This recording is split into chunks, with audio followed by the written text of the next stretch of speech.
Hello everyone, তোমরা সবাই কেমন আছো? আশা করি সবাই ভালো আছো আর আমিও খুব ভালো আছি। আমি সুস্মিতা আর আমি আজকে আবার একটা নতুন রেসিপি নিয়ে চলে এসেছি। না নতুন না, এটা তোমরা সবাই ট্রাই করেছো। আজকে শনিবার, আমাদের আজকে বাড়িতে নিরামিষ, তো দুপুরে কি বানাবো ভেবেই পাচ্ছিলাম না। তারপর দেখলাম যে ফ্রিজে 3টে কাঁচকলা আছে, তো ভাবলাম কাঁচকলার কোপ্তা কারি বানানো যাক। তো সম্পূর্ণ নিরামিষ রেসিপি, তো তার জন্য আমি 3টে কাঁচকলা ভালোভাবে কেটে নিচ্ছি। তো সবগুলো কাটা হয়ে গেছে আমার।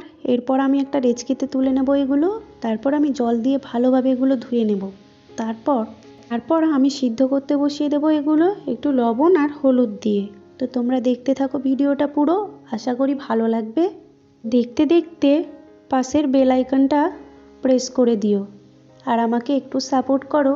আর ভিডিওটা দেখে ভালো লাগলে অবশ্যই লাইক, কমেন্ট আর একটা শেয়ার করে দিও। তো আমি আমার সবটুকু পরিশ্রম দিয়েই তোমাদের কাছে ভালো কিছু তুলে ধরার চেষ্টা করছি। আশা করি তোমাদের ভালো লাগবে। তো যদি কিছু ভুল ত্রুটি থাকে তো প্রত্যেকের কাছে আমি ক্ষমা চেয়ে নিচ্ছি। তো এটা সিদ্ধ হতে থাক ততক্ষণে। তার মধ্যে আমি একটা পেস্ট বানিয়ে নেব, কাঁচা লঙ্কা, টমেটো আর কাজু বাদাম। তো এগুলোই হবে কোপ্তা কারির আসল মশলা। তো আমি এটা পেস্ট করে নিচ্ছি। তো এর মধ্যেই আমার সিদ্ধ হয়ে গেছে কাঁচকলাগুলো। তো আমি এগুলোকে তুলে নেব। সবগুলো তুলে নেওয়ার পর ঠান্ডা হলেই আমি এর খোসাগুলো ছাড়িয়ে নেব। তো সবগুলো খোসা ছাড়ানোর পরেই আমি এটাকে ম্যাশ করে নেব। ভিডিওতে যদি কোনো কিছু কমপ্লিকেশন থাকে, যদি কিছু ভুল থাকে অবশ্যই কমেন্ট করে জানাবে, তাহলে আমি সেগুলো শুধরে নেব। তোমাদের জন্যই তো সব কিছু করা, তোমরাই সব কিছু। যদি কিছু ভুল হয়ে থাকে অবশ্যই আমার ভুল ত্রুটি ধরবে, আমি এটা শোধরানোর চেষ্টা করব। তো আমি কাঁচকলাগুলো ভালোভাবে ম্যাশ করে নিচ্ছি। তো ম্যাশ করা আমার হয়ে গেছে। এর মধ্যে আমি দেব 2 চামচ বেসন, দিয়ে দেব হাফ চামচ লবণ, দিয়ে দেব হাফ চামচ হলুদ গুঁড়ো, হাফ চামচ লঙ্কা গুঁড়ো, আর দিয়ে দেব হাফ চামচ জিরের গুঁড়ো আর হাফ চামচ ধনে গুঁড়ো, আর দিয়ে দেব কাঁচা লঙ্কা কুচি আর আদা কুচি। তোমরা আদার পেস্টও দিতে পারো, আমি এটাতে আদা কুচি ব্যবহার করছি। আদা কুচি দিলে আরও স্বাদটা ভালো হয়। তোমরা চাইলে এখানে পেঁয়াজ রসুনও ব্যবহার করতে পারো, কিন্তু আমার আজকে নিরামিষ, তো সবটাই পুরো নিরামিষ পদ্ধতিতেই হচ্ছে। যারা যারা ভেজিটেরিয়ান বা যারা যারা সপ্তাহে 1 দিন বা 2 দিন নিরামিষ খেয়ে থাকো অবশ্যই এই রেসিপিটা ট্রাই করবে, আশা করি ভালো লাগবে। তো কথা বলতে বলতে অনেকটাই এগিয়ে গিয়েছি ভিডিওতে। তো দেখছো আমি এটাকে ভালোভাবে মেখে নিয়েছি। তারপর হাতে একটু তেল দিয়ে যাতে না এগুলো জড়িয়ে যায়, তারপর আমি এগুলো কোপ্তা শেপ বানিয়ে নেব। তো আমি গোল গোল করে নিয়েছি। তারপর আমি একটু মাঝখানে ভেঙে রাখা কাজু বাদাম কয়েক টুকরো দিয়ে দেব। তারপর এটাকে ভালোভাবে মুড়ে নেব কোপ্তার সাইজে। তো আমি কাজু বাদামটা দিয়েছি কারণ এতে আরও ভালো স্বাদ হবে। তোমরাও এরকমভাবেই ট্রাই করবে। তো আমার একটা কোপ্তা রেডি। তো আমি পরেরটাও এরকমভাবেই বানিয়ে নেব। তো আবার আমি একটু নিয়ে কোপ্তার আকারে বানিয়ে আবার মাঝখানে আমি কয়েক টুকরো কাজু বাদাম দিয়ে গোল করে নেব। ব্যাস আমাদের রেডি হয়ে যাবে কোপ্তা। তো আমি সবগুলো এরকমভাবেই বানিয়ে নেব। তারপরে আমি ডুবো তেলে ফ্রাই করে নেব। তো আমাদের সব কিছু রেডি। এবার আমি দেখাচ্ছি তোমাদের কেমন হয়েছে। তো দেখো আমাদের এরকম হয়েছে কোপ্তাগুলো। তো চলো ফ্রাই করে নিই। এদিকে কড়াইতে তেল দিয়ে দিয়েছি। তো কড়াইতে তেলটা গরম হলেই আমি একে একে করে কোপ্তাগুলো ফ্রাই করে নেব। তো একটু উল্টিয়ে পাল্টে একটু লাল লাল হয়ে যাবে তখনই তুলে নেব। আসলে আমার শরীরটাও খুব খারাপ হয়, কিন্তু আমি থেমে থাকবো না। আমি যেন সব কিছু একসাথে চালাতে পারি। তোমরা আশীর্বাদ করো যাতে আমি যে লক্ষ্যে পৌঁছাতে চাইছি সেই লক্ষ্যে আমি পৌঁছতে পারি। তোমাদের সাপোর্ট পেলে আর ভালোবাসা পেলে আমি অবশ্যই সব কিছুই পারবো।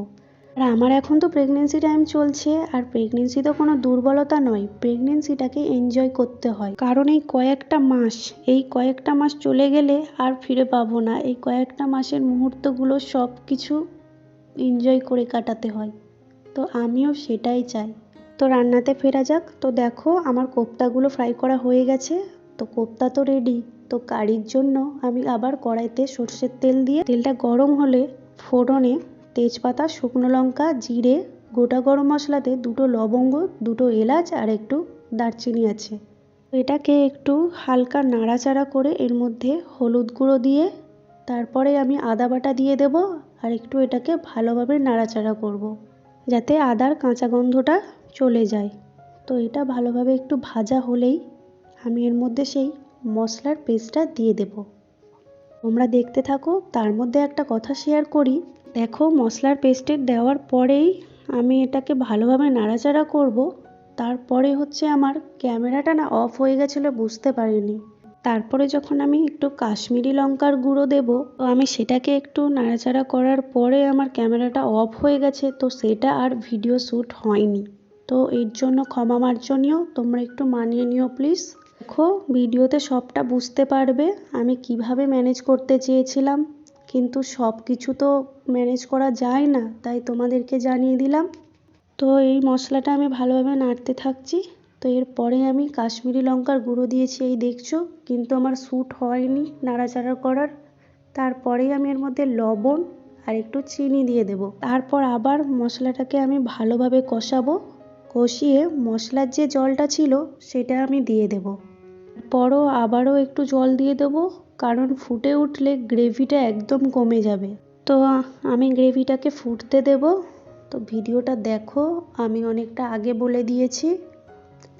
ফুটে ওঠার পরেই আমি কোপ্তাগুলো দিয়ে দেব একে একে। তারপর আরেকটু গ্রেভিটা আমি ঘন করার জন্য আমি একটু 5 মিনিট লো ফ্লেমে বসিয়ে রাখবো। তো তোমাদের ভিডিওটা কেমন লাগছে অবশ্যই কমেন্ট সেকশানে জানাবে। আর যারা নতুন দেখছো আমার ভিডিও, তারা চ্যানেলটাকে সাবস্ক্রাইব করে দিও।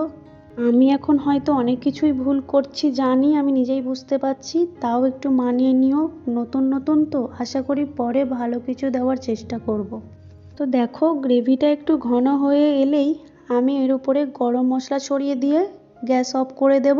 তারপর আমি এটা সার্ভ করব। কেমন হয়েছে তোমরা দেখতে থাকো। তো আমি এটাকে নামিয়ে নেব এবার। তোমরাও বাড়িতে এই পদ্ধতিতেই ট্রাই করো আর গরম গরম ভাত আর কাঁচকলার কোপ্তা কারি নিয়ে বসে পড়ো। আশা করি খেতে অবশ্যই ভালো লাগবে। আমি তোমাদেরকে খেয়ে দেখাচ্ছি কেমন হয়েছে। তো একটু চামচ লাগাতেই একদম ভেঙে চলে আসলো, এতটাই নরম তুলতুলে হয়েছিল। আর সাথে যে কাজু বাদামটা দিয়েছিলাম, একদম পারফেক্ট টেস্ট হয়েছিল তার জন্য। তো তোমাদের রেসিপিটা কেমন লেগেছে অবশ্যই কমেন্ট সেকশানে জানিও। আর এই রেসিপিটা শর্ট ভিডিও দেখতে চাইলে প্লে বাটনে গিয়ে দেখে নাও। আর ভালো লাগলে লাইক কমেন্ট শেয়ার করে দিও। টাটা।